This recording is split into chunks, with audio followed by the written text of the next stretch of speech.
Mixing with my career building tip, don't be a troll. Now, it's funny that in managing my YouTube channel, and this will be posted on the YouTube channel, so you'll kind of see it.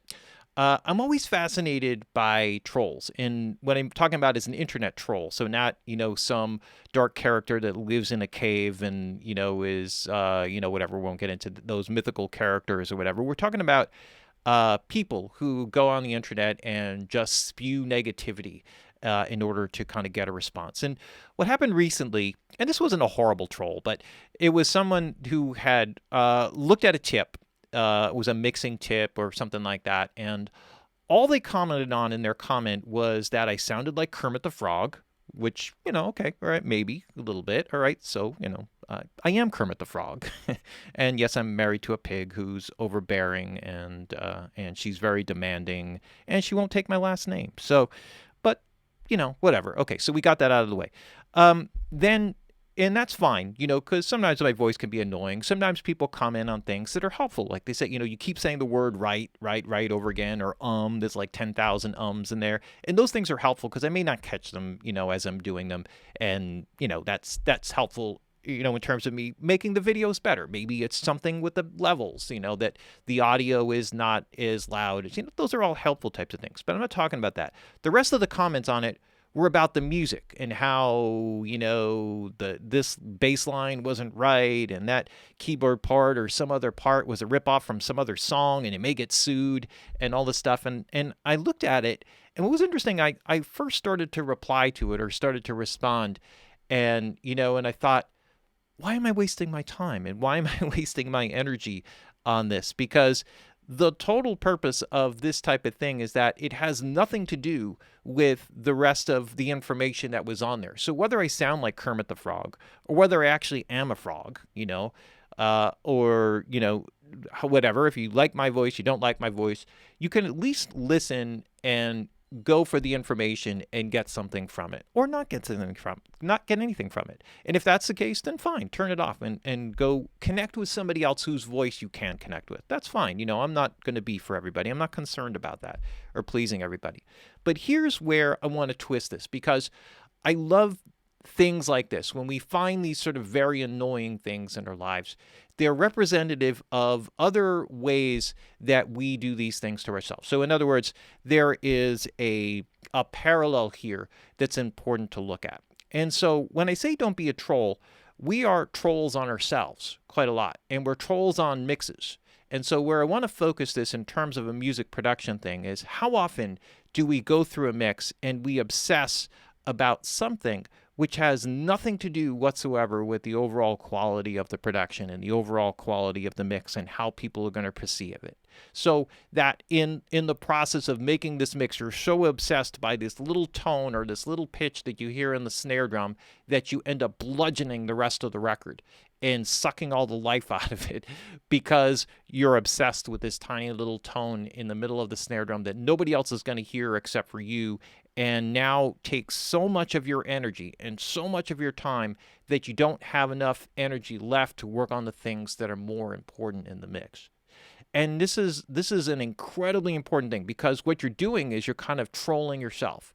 You're forcing yourself to obsess about things and focus on things that you find incredibly annoying or that are agitating to you that aren't really that important in the end. And the thing is that when you kind of let go of those things and you primarily focus on the musicality of the mix and the vibe of the mix and the feeling of the mix, and you keep your focus on the positive side of things, on saying like, okay, yeah, that really works. Let me enhance that a little bit better. It's like, okay, yeah, like that kick drum, I want to make that a little bit tighter. So it's pretty good, but I want to make it tighter. And then you start to focus and think about that and kind of stay in touch with the overall of what the whole production is and the song and getting the message of the song across. Those are the important things. That's when somebody listens to a song, they don't focus on the little pitch inside the snare drum. What they do is they focus on the vocal and the lyric. Do they connect with it? Does the song speak to them in some way? Does it stylistically pump them up or chill them out or make them feel relaxed, or whatever it is that the vibe of the song or the message of the song is meant to bring out? Make them feel sad. make them feel happy, express some kind of feeling of aliveness, or, being in love, or whatever the song is about. Those are the elements that you need to focus on. And those are the things that are important in the mix. And when you focus on those elements, then the answers to how you process things, individual elements of the mix, comes across. That's why in watching these types of things, when people answer and they come in and they just try to, like zap you and kind of point out and poke holes in you, and start a fight, and kind of make something, at this point, I just dismiss it. I let it go. If somebody has a comment that's valuable, I'll respond to it. If you're bringing nothing whatsoever of significance into the conversation, then don't waste your time with it.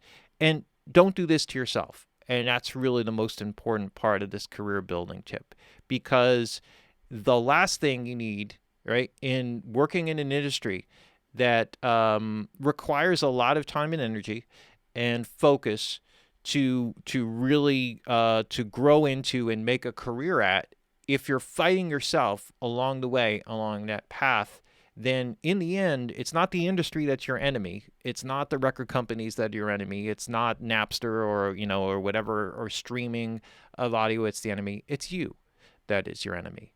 And if you can get out of your own way, right, and embrace the way that you approach your productions and your music and working, one, you'll find that it's more fluid. It's more enjoyable. It won't be torture as you do it.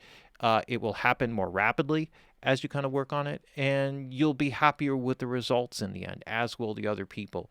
This is something that I found out a long time ago, and it took me a long time to find. And when I figured it out, the level of people that I started working with and the course of my career changed dramatically in a way that I can't even describe. It completely flipped around a career that could have easily spiraled down into a job, being a French fry cook at McDonald's.